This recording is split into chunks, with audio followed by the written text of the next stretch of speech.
बदायूं के उघेती थाना क्षेत्र के रघुनाथपुर गांव में एक महिला को उसका पति सड़क पर बुरी तरह पीटकर गंभीर रूप से घायल कर दिया। घायल महिला को सड़क किनारे तड़पते देखकर राहगीरों ने बाद में पुलिस को सूचना दी। पुलिस मौके पर पहुंची और घायल महिला को इलाज के लिए अस्पताल पहुंचाया गया। पुलिस फिलहाल इस मामले को लेकर जांच कर रही है और पति की तलाश की जा रही है।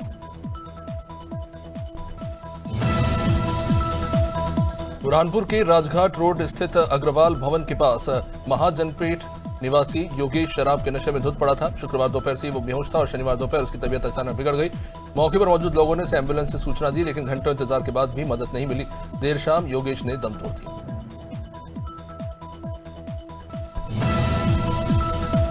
चुरिया जनपद पंचायत में गोधाम योजना समिति की प्रथम बैठक हुई, जिसमें अध्यक्ष, तहसीलदार, मुख्य कार्यपालक अधिकारी और पशु विभाग के अधिकारी मौजूद रहे। इस बैठक में बताया गया कि छत्तीसगढ़ गौ सेवा आयोग नियम 2005 के तहत जिले में प्रस्तावित गौधाम पंजीकृत गौशालाओं से अलग होंगे।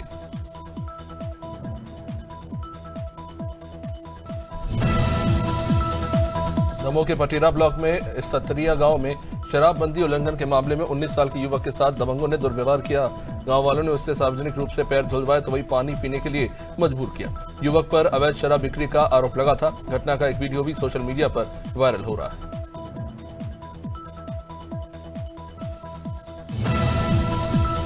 जबलपुर के थाना पनागर अंतर्गत ग्राम रेपुरा में सड़क निर्माण के दौरान पीडब्ल्यूडी द्वारा पोल शिफ्टिंग का काम चल रहा था, तभी एक युवक बिजली की चपेट में आ गया और झुलस गया। घायल को तुरंत मेडिकल चिकित्सालय में भर्ती कराया गया, जहां बिजली विभाग के कनिष्ठ अभियंता ने बताया कि पीडब्ल्यूडी ने इस काम के लिए किसी प्रकार की सूचना या अनुमति नहीं ली थी।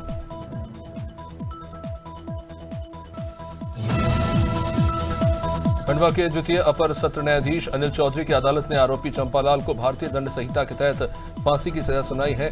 अभियोजन पक्ष की पैरवी सहायक जिला अभियोजक अधिकारी विनोद कुमार पटेल ने की, जबकि विवेचना उप निरीक्षक राम प्रकाश यादव और चौकी प्रभारी बोरगांव की रिपोर्ट को महत्वपूर्ण साक्ष्य माना गया।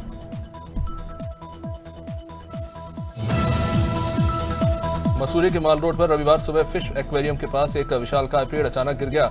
घटना सुबह लगभग 7 बजे हुई, जब सड़क पर आवाजाही कम थी, इसलिए कोई हताहत नहीं हुआ। पेड़ गिरने से माल रोड का एक हिस्सा पूरी तरह से अवरुद्ध हो गया। सूचना पर टीम मौके पर पहुंची और लगभग 1 घंटे की मेहनत के बाद पेड़ को काटकर मार्ग को साफ किया गया। मथुरा के थाना सदर इलाके में औरंगाबाद स्थित गोकुल बैराज के पास पत्नी के साथ सैर कर रहे व्यक्ति की एक युवक से मामूली कहासुनी हुई। मामला बढ़ते ही महिला के भाई ने समझाने का प्रयास तो किया, लेकिन गुस्साए युवक ने पिस्टल निकालकर उन्हें गोली मार दी। गंभीर रूप से घायल युवक को अस्पताल में भर्ती कराया गया। वही आरोपी घटना के बाद फरार हो गया। नारायणपुर में पुलिस अधीक्षक और अतिरिक्त पुलिस अधीक्षक के नेतृत्व में नक्सल विरोधी अभियान चल रहा है। बिचपारा और नीचे पारा के बीच आईईडी लगाए जाने की सूचना पर जिला बल और आईटीबीपी 53वीं वाहिनी की संयुक्त टीम ने सर्चिंग अभियान चलाया। इस अभियान में 3 कमांड कुकर आईईडी बम बरामद हुए। सभी आईईडीज को सुरक्षित तरीके से नष्ट कर दिया गया।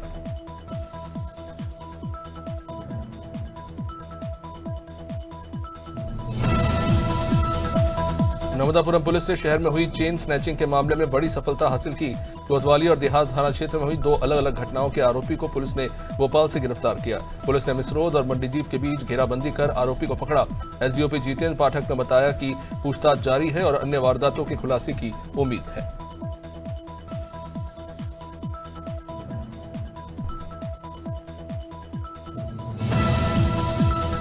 सतपुड़ा टाइगर रिजर्व के मढ़ई कोर क्षेत्र में शनिवार से जंगल सफारी का शुभारंभ हुआ। इसे 2 बेटियों ने सतपुड़ा साथी के रूप में रिबन काटकर शुरू किया। पहले सतपुड़ा साथी की जिप्सी रवाना हुई, जिसके पीछे पर्यटकों की जिप्सियां चली। सैलानी टाइगर, भालू, चीतल, बारासिंगा और अन्य जीव जंतुओं का दीदार कर पाएंगे। एसडीओ अंकित जामोद ने हरी झंडी दिखाकर इसे रवाना। नौगांव नगर पालिका में आत्मनिर्भर भारत संकल्प अभियान के तहत विधानसभा स्तरीय सम्मेलन का आयोजन किया गया। मुख्य अतिथि महाराजपुर विधायक ने कहा कि देश के नागरिकों को स्वदेशी अपनाकर विदेशी वस्तुओं का त्याग करना चाहिए। उन्होंने बताया कि जब हर व्यक्ति स्थानीय उत्पादों को प्राथमिकता देगा, तभी भारत आत्मनिर्भर बन पाएगा।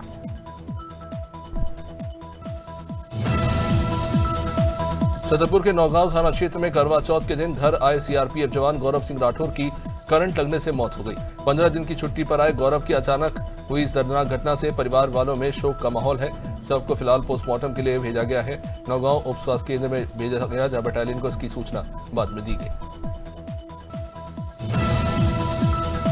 उत्तर प्रदेश के प्रतापगढ़ जिले के गौरा पावर हाउस अंतर्गत ग्राम महमदपुर पाली के आशापुर सरोज बस्ती में आजादी के 77 वर्ष बीत जाने के बावजूद बिजली नहीं पहुंच पाई। ग्रामीणों ने बताया कि नेता और विधायक कई बार आए लेकिन बिजली नहीं लगी। इसके बावजूद फर्जी बिल भेजे जा रहे हैं जिनके लिए ग्रामीणों को कार्यालय के चक्कर लगाने पड़ रहे हैं। सिवनी के पेंच टाइगर रिजर्व से एक वीडियो सामने आया है जिसमें एक बाघिन जंगल में हिरण के बच्चे का शिकार करती दिखाई दे रही है। वो पहले उसका कान काटती है और फिर पैरों से दबाकर उसे गिरा देती है और कुछ ही देर में उसके 2 से 3 शावक भी वहां पहुंच जाते हैं और मिलकर शिकार को खत्म करते हैं। ये वीडियो अब सोशल मीडिया पर काफी वायरल हो रहा है।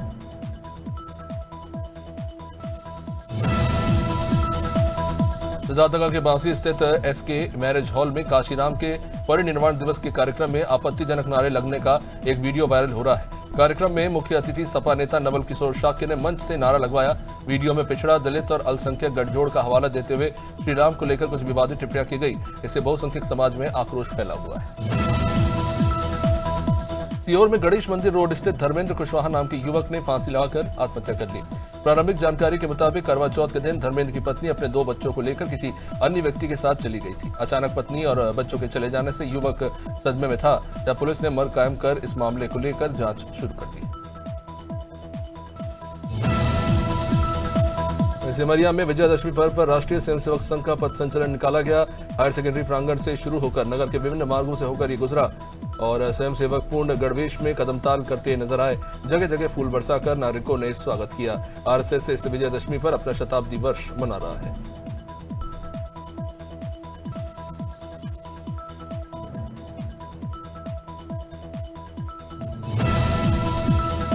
उन्नाव के ग्राम बत्तूखेड़ा में 70 साल के वृद्धा पर हुए हमले और लूट के मामले में पुलिस ने मुख्य आरोपी को मुठभेड़ के बाद गिरफ्तार कर लिया। जांच में खुलासा हुआ कि वृद्धा के भतीजे ने चाची की संपत्ति हड़पने के लिए 5 लाख रुपए की सुपारी देकर हत्या की साजिश रची थी। पुलिस फिलहाल इस पूरे मामले को लेकर जांच में जुटी हुई है और आरोपी के खिलाफ कार्रवाई कर रही है।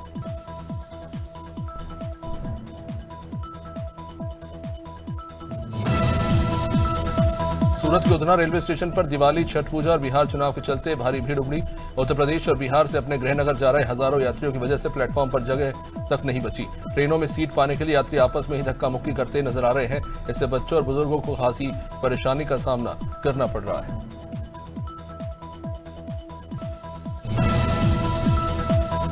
बलिया जिले के गढ़वार थाना क्षेत्र में त्रिकालपुर निवासी मृतक एजाजुल हक हत्याकांड के आरोपियों को पकड़ने के दौरान पुलिस और बदमाशों के बीच रामपुर असली मोड़ पर रात करीब 1:30 बजे मुठभेड़ हुई। यहां पुलिस ने आत्मरक्षा गोली चलाई जिसमें 2 इनामी आरोपियों के पैर में गोली लगी। तीसरा आरोपी हालांकि अंधेरे का फायदा उठाकर भागने में सफल हो गया। राजधानी लखनऊ के खादी भवन परिसर में इन दिनों माटी कला महोत्सव का आकर्षण देखने को मिल रहा है। यहां पूरे प्रदेश से आए मिट्टी कलाकारों ने अपने अपने स्टॉल लगाए हुए हैं। इन्हीं के बीच एक स्टॉल अपने आप में काफी अनोखी कहानी बता रहा है। ये कहानी है बाराबंकी के चैनपुरवा गांव की, जिसने अपने कायाकल्प से बदलाव की मिसाल पेश की है।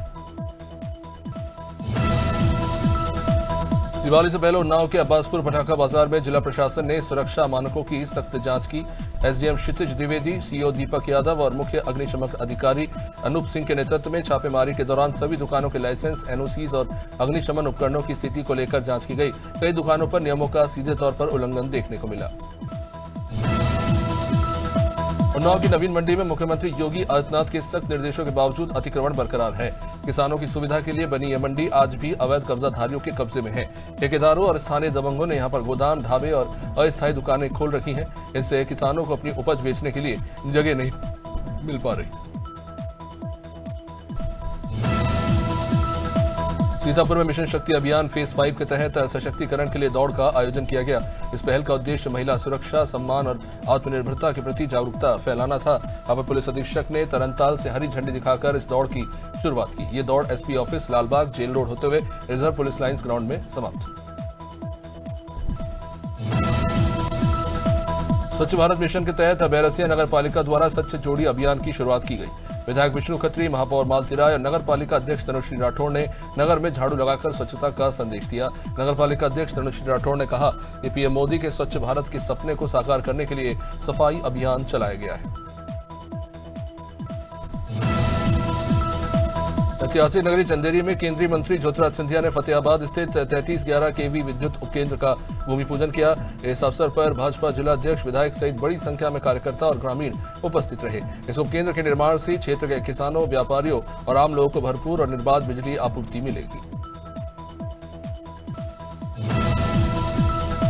उत्तर प्रदेश में स्वदेशी उत्पादों को बढ़ावा देने के लिए आयोजित हो रहे यूपी ट्रेड शो 2025 का फतेहपुर में भव्य आगाज हुआ।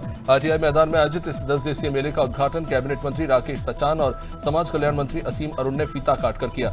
इस मौके पर जिले के डीएम, एसपी, जनप्रतिनिधि और अन्य वरिष्ठ अधिकारी मौजूद रहे।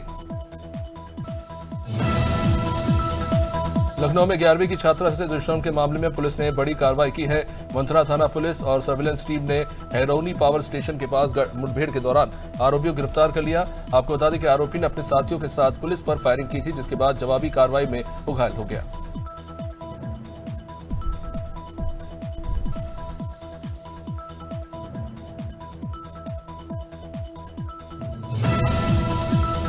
जबलपुर के बस स्टैंड क्षेत्र स्थित अभिनंदन होटल में हुई फायरिंग की घटना में पुलिस को एक बड़ी सफलता हाथ लगी है। क्राइम ब्रांच और बस स्टैंड चौकी पुलिस ने मुख्य आरोपी और उसके साथी को शिरडी से गिरफ्तार कर लिया। सीएसपी के मुताबिक मोबाइल लोकेशन और मुखबिर की सूचना के आधार पर पुलिस ने कार्रवाई की और पुलिस ने कुल 48 घंटे में आरोपी को गिरफ्तार किया है।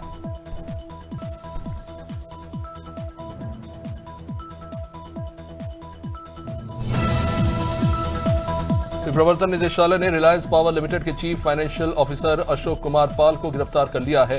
उन पर अनिल अंबानी के रिलायंस ग्रुप से जुड़े 68.2 करोड़ की फर्जी बैंक गारंटी और इनवॉइसिंग का आरोप है। अब इस मामले में कंपनी पर ईडी और सीबीआई दोनों की ही जांच चल रही है और फाइनेंशियल इरेगुलरिटीज की गहराई से जांच की जा रही है। अमेरिका और चीन के बीच ट्रेड वॉर में नया मोड़ आ गया है। अमेरिकी राष्ट्रपति डोनाल्ड ट्रंप ने चीन पर 100% टैरिफ लगाने की घोषणा कर दी है। अब एक्सपर्ट्स का कहना है कि इस कदम से भारतीय एक्सपोर्टर्स को फायदा मिल सकता है। इसके चलते भारत को अमेरिकी मार्केट में अपनी हिस्सेदारी बढ़ाने और निर्यात बढ़ाने का अवसर मिल सकता है। इस हफ्ते सोने चांदी के दाम में जबरदस्त तेजी रही। इंडियन बुलियन ज्वेलर्स एसोसिएशन के मुताबिक 10 ग्राम 24 कैरेट सोने की कीमत 4% बढ़कर 1,21,525 हो गई, जबकि चांदी की कीमत 18,890 रुपये बढ़कर 1,64,500 रुपये प्रति किलोग्राम पर पहुंच गई है। इस साल अब तक सोना 45,363 और चांदी 78,483 रुपये महंगा हो चुका है। डीमार्ट की operating company Avenue supermart limited ने वित्त वर्ष 2025-26 की दूसरी तिमाही में 746 करोड़ का मुनाफा कमाया है, जो सालाना आधार पर देखें तो 5.07% बढ़ा है। कंपनी का रेवेन्यू 15% बढ़कर 16,219 करोड़ पर पहुंच चुका है। वही इस साल अब तक डीमार्ट का शेयर 21% की बढ़त के साथ निवेशकों को रिटर्न दे चुका है। देश की टॉप 10 कंपनियों में से 8 की वैल्यू इस हफ्ते 1.94 लाख करोड़ बढ़ गई है। टीसीएस टॉप गेनर रही, जिसकी मार्केट वैल्यू 45,678 करोड़ बढ़कर 10.96 लाख करोड़ पर पहुंच गई है। वही एलआईसी और एचयूएल की वैल्यू में गिरावट दर्ज की गई है। मार्केट कैपिटलाइजेशन के लिहाज से बढ़त के बावजूद बाजार में उतार चढ़ाव जारी है। भारत और वेस्टइंडीज के बीच दूसरा टेस्ट दिल्ली के अरुण जेटली स्टेडियम में जारी है। तीसरे दिन का खेल सुबह 9:30 बजे से शुरू हुआ। भारत ने पहली पारी में 518 रन बनाए, 5 विकेट गंवाकर और डिक्लेयर कर दिया। वही वेस्टइंडीज के सामने 378 रन की बढ़त रखी है। कप्तान शुभमन गिल और यशस्वी जायसवाल ने शतक जमाया। वेस्टइंडीज की टीम अभी 140 पर 4 विकेट गंवा चुकी है। विमेंस वर्ल्ड कप में आज भारत और ऑस्ट्रेलिया की टीमें भिड़ेंगी। मुकाबला विशाखापट्टनम के डॉक्टर वाई.एस. राजशेखर स्टेडियम में दोपहर 3 बजे से शुरू होने जा रहा है। दोनों टीमों के बीच टूर्नामेंट इतिहास में ये 15वां मुकाबला होगा। रिकॉर्ड के मुताबिक ऑस्ट्रेलिया ने भारत के खिलाफ अब तक 81% मैच जीते हैं। भारत तीसरे मैच में साउथ अफ्रीका से हारी थी। वही एसोसिएट देश के नामीबिया ने पहली बार टी20 मुकाबले में साउथ अफ्रीका को 4 विकेट से हरा दिया। साउथ अफ्रीका ने पहले बैटिंग करते हुए 134 रन बनाए। इसके जवाब में नामीबिया ने 20वें ओवर में ही लक्ष्य हासिल कर लिया।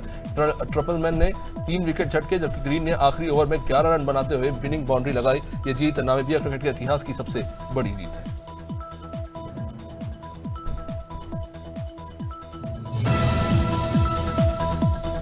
एशिया कप की ट्रॉफी अभी भी दुबई स्थित एसीसी ऑफिस में ही सुरक्षित रखी हुई है।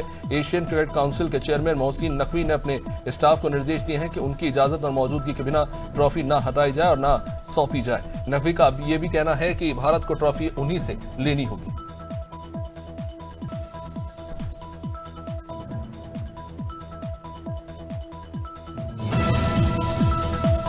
आईपीएल 2024 से पहले राजस्थान रॉयल्स में बड़े बदलाव की चर्चा है। रिपोर्ट्स के मुताबिक कप्तान संजू सैमसन टीम छोड़ सकते हैं और उनकी जगह यशस्वी जायसवाल को कप्तानी सौंपी जा सकती है।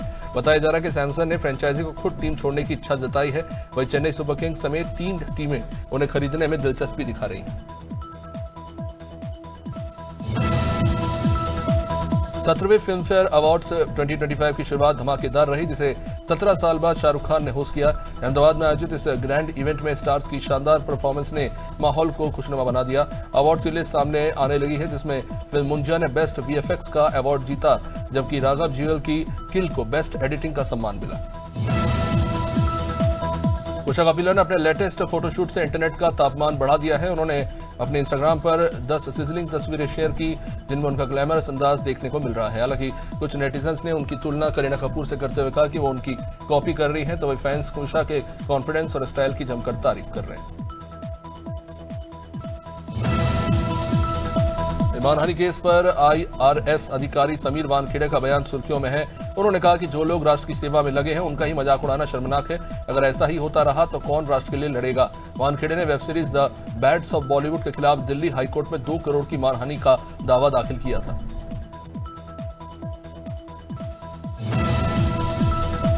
रश्मिका मंदाना की सगाई की खबरें अब और तेज हो चली हैं। दरअसल एक्ट्रेस ने इंस्टाग्राम पर अपनी अपकमिंग फिल्म थामा का गाना सुनते हुए एक वीडियो शेयर किया, जिसमें उनके हाथ की डायमंड रिंग ने फैंस का ध्यान खींच लिया। रिपोर्ट्स के मुताबिक रश्मिका और विजय देवरकोंडा ने हाल ही में परिवार और करीबी दोस्तों की मौजूदगी में सगाई कर ली है।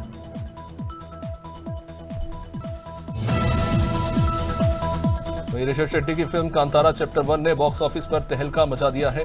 रिलीज के 10वें दिन फिल्म ने करीब 37 करोड़ की कमाई की है। सचनिक के शुरुआती आंकड़ों के मुताबिक फिल्म का कुल कलेक्शन अब 396.65 करोड़ रुपए तक पहुंच गया है। इस तरह कांतारा अब 400 करोड़ क्लब में शामिल होने से बस इंच भर दूर है। मध्य प्रदेश के पूर्वी जिलों सिवनी, मंडला, बालाघाट, अनूपपुर और डिंडोरी में अगले 4 दिन हल्की बारिश का अलर्ट है। मौसम विभाग के मुताबिक लोकल सिस्टम की एक्टिविटी के चलते बारिश होने की संभावना है, तो भोपाल, इंदौर, उज्जैन, नवदापुरम और ग्वालियर संभाग के शहरों में रातें ठंडी रहेंगी। राजगढ़ जिले में सबसे अधिक ठंडक का अनुमान है। छत्तीसगढ़ के बस्तर संभाग में अगले 2 दिन गरज चमक के साथ बारिश की संभावना है, जबकि उत्तर और मध्य छत्तीसगढ़ में मानसून की विदाई शुरू होने की उम्मीद है।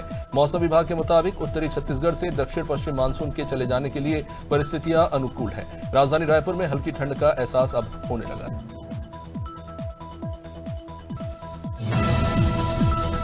हरियाणा में लगातार चौथे दिन उत्तर पश्चिमी हवाओं के चलते तापमान में गिरावट रही। हिसार, महेंद्रगढ़ और फरीदाबाद में पारा 17 डिग्री के करीब पहुंच गया।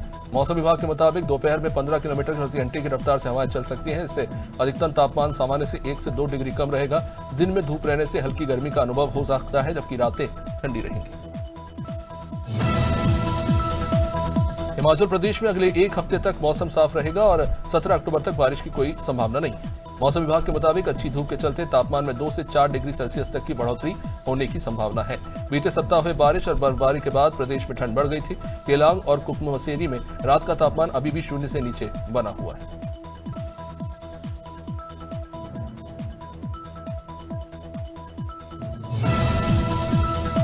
उत्तराखंड में बारिश थमने के बाद तापमान में गिरावट दर्ज की गई। 12 अक्टूबर को राज्य के सभी 13 जिलों में मौसम शुष्क रहेगा, लेकिन सुबह और शाम की ठंड बढ़ जाएगी। पर्वतीय इलाकों में आंशिक बादल रहेंगे, जबकि मैदानी क्षेत्रों में धूप खिलने से तापमान सामान्य रहेगा। ठंडी हवाओं के कारण लोगों को सुबह और शाम अधिक ठंड का अनुभव हो सकता है।